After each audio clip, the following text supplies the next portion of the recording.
Okay, guys, welcome back from the weekend. Another week of schoolwork at home, another week of being quarantined in our houses.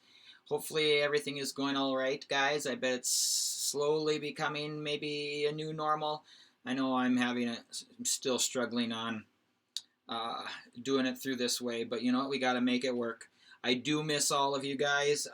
If I could choose, we'd all be back in the classroom, hanging out together and discussing history that way.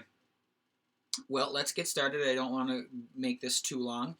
Today we're going to finish chapter 19, section 4. It's the war's impact. We're going to be talking about how the war impacted the United States of America, primarily the economy and labor.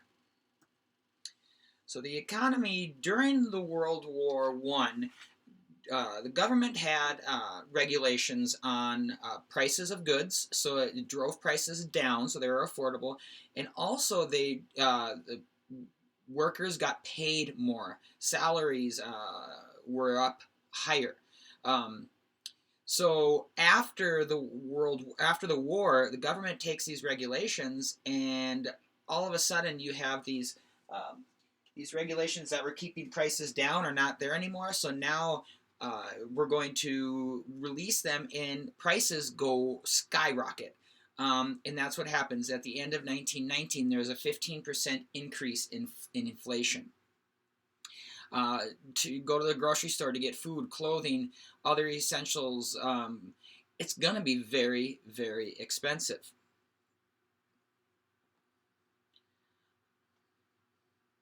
And you know, there was some products that the government did ration, and now that isn't in place anymore. So a lot of people are flocking to their stores to get those things that were rationed.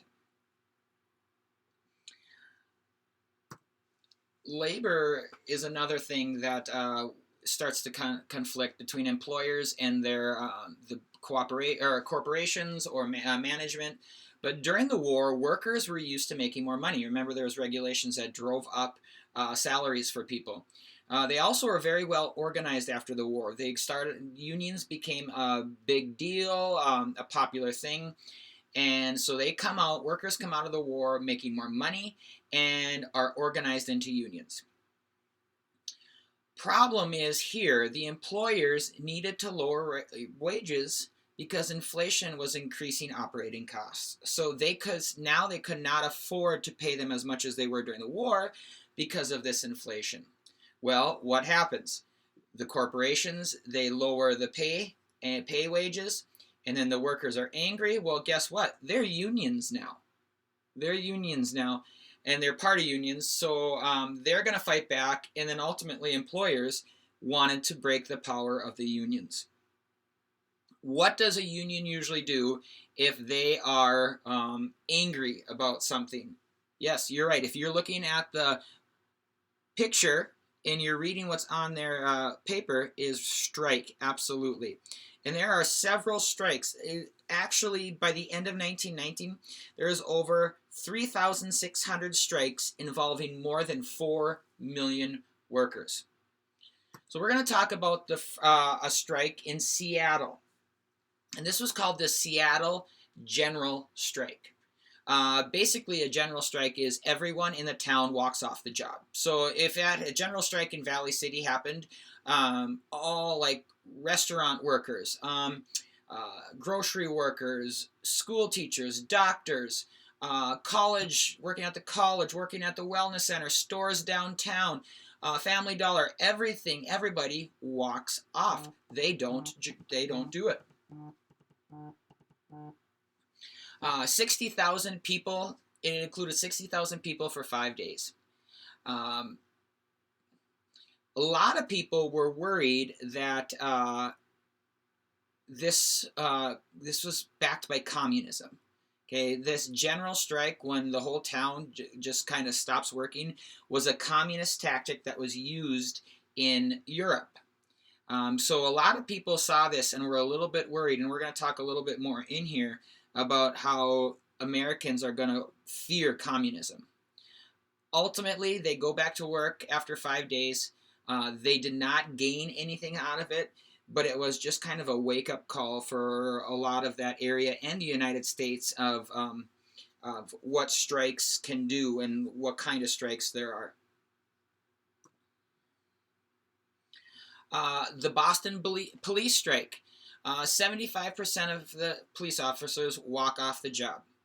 And what do you think? If there's only 25% of the police force doing their job, of course, there's going to be crime is going to skyrocket. Riots, looting resulted.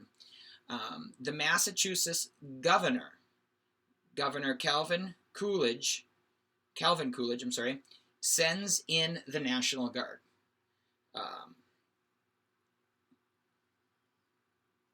So they send in the National Guard to put it down. Striking officers. So that I'm sorry, I got a little confused here, a little sidetracked. But yeah, so Governor Coolidge sends in the National Guard, kind of settles it.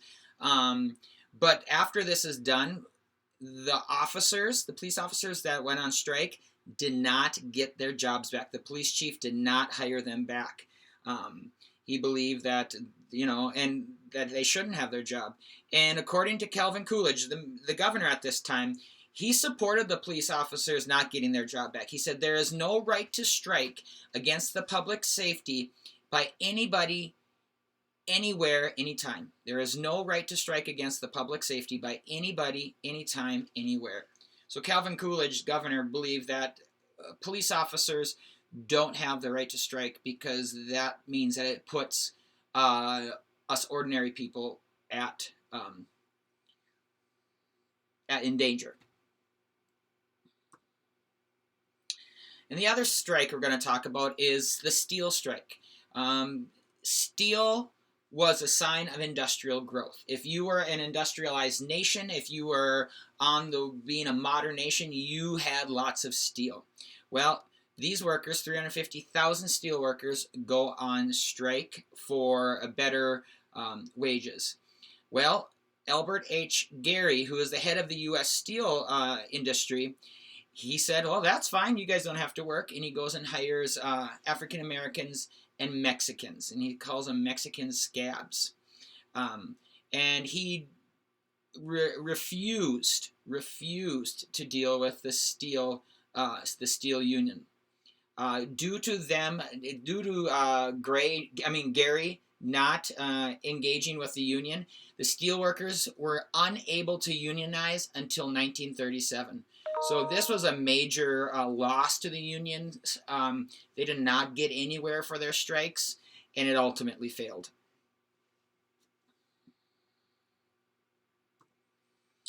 So the summer of 1919, race riots are going to happen, and primarily they're going to happen all over, but an area where it's going to be the worst, or one of the higher ones, is Chicago. Let's go back to sections, oh my gosh, was it section 2 or 3? I think it's 2. The Great Migration of the African Americans in the South. They were farmers, rural, but they moved to northern cities where there's industry because of soldiers leaving and fighting in the war. There's opening up of jobs all over these industries, okay? So these African Americans come in, start working in these open jobs. Well, what happens? Soldiers come back, they see their job taken. Not only do they see their job taken, but it's taken by an African American. Remember, segregation is a big deal. Even if they're not in the South, segregation, racism still is alive and well, is a part of life. So these riots start to happen. African Americans at the White Beach got in a fight. This is an example. Some white kids threw rocks, causing a black teen to drown. This sparked neighborhood riots in the city. 38 died. 15 of them were white, 23 were black, and 500 were injured. So it just shows you that when it wasn't all great when the soldiers came back. They came back to their jobs being gone. They came back to high inflation. They came back to high inflation, hard to get food because it's so expensive. So yeah, it was a struggle. But it wasn't only a struggle for the soldiers. It was a struggle for the African Americans who were able to come up here, get a job, be prosperous, and then they have to deal with this tensions. It's also it was a hard time for the families. You know, they had, even though they're happy to have their soldiers home, life kind of got probably a little bit harder due to finances and obtaining of goods.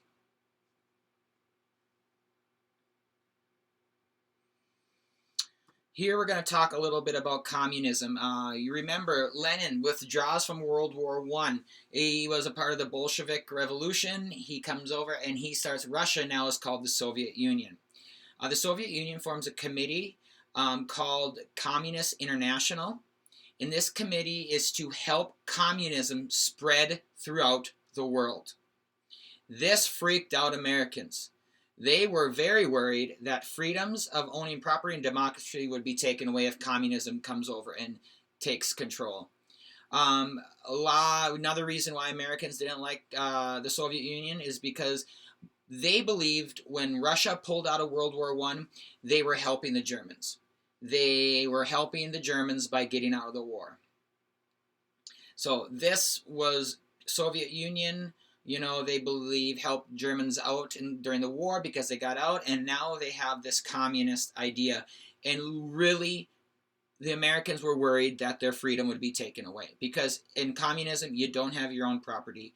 You know, it's communal work, communes. I mean, it is exact opposite of capitalism.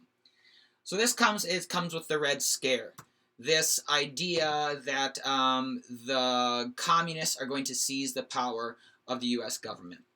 Now, there's going to be things that happen, attacks, bombings. I mean, we've heard about them, anarchists earlier, and you know, the Chicago bombing, and it put down the Federation, that union that lost. But this is going to happen, and ultimately, it always kind of comes down to the blaming it on anarchy, blaming it on communism, blaming it on immigrants. Okay, so during one period, there was 38 mail bombs that were sent across the United States. 8 bombs exploded simultaneously.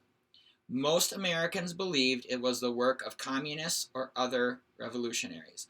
I don't know if they ever did find out where this came from, but it's just kind of there's always a scapegoat. And even if we come today, when things happen, especially after 9/11, a lot of times our scapegoat for America, for United States Americans, we'd say terrorism, and particularly probably Islamic terrorism.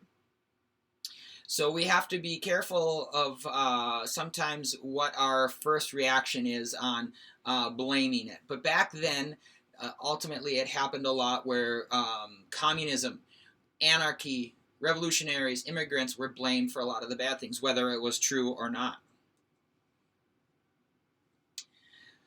Okay, so to mitigate or to stop or to prevent these revolutionaries in our country, a man by Mitchell Palmer, he was the U.S. Attorney General. He received a bomb at his home when all these bombs were going off. So he decided to set up a government agency to go after these revolutionaries, whether they're communists or other revolutionaries. And what this government this agency ultimately becomes the FBI, and is headed by J. Edgar Hoover. They raided and detained and deported 500 foreigners that were suspicious. They did not enjoy the privilege of being served warrants. They were jailed with no charges. But however, they never found the conspirators of these of those bombings.